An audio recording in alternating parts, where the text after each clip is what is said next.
Hello friend, সকলকে good morning.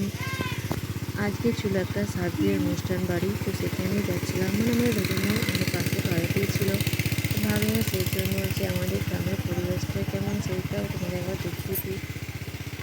আর সাথে আসছিলো মা, মেজো মা, দিদিরা সবাই আসছিলো। তো আমি একটু এগিয়ে গিয়ে ভিডিওটা করার জন্য এগিয়ে এসেছিলাম।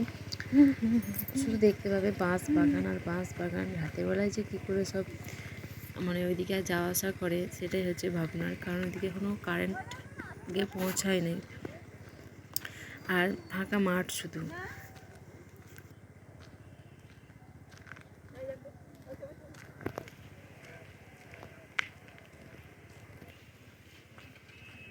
আর ওই দূরে যে প্যান্ডেল টাইপের দেখতে পাচ্ছ ওইখানেই আমরা যাচ্ছি।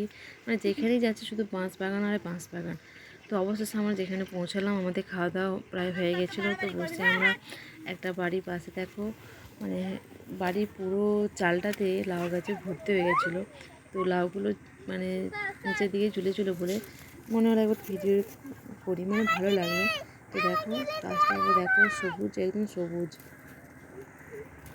আর এদিকে আমরা বাচ্চাগুলো মিলে বসেছিলাম, তো ওদের সঙ্গে গল্প আলোচ করছিলাম। আর ওই দূরে বাকিরা ওখানে বসে গল্প করছিল।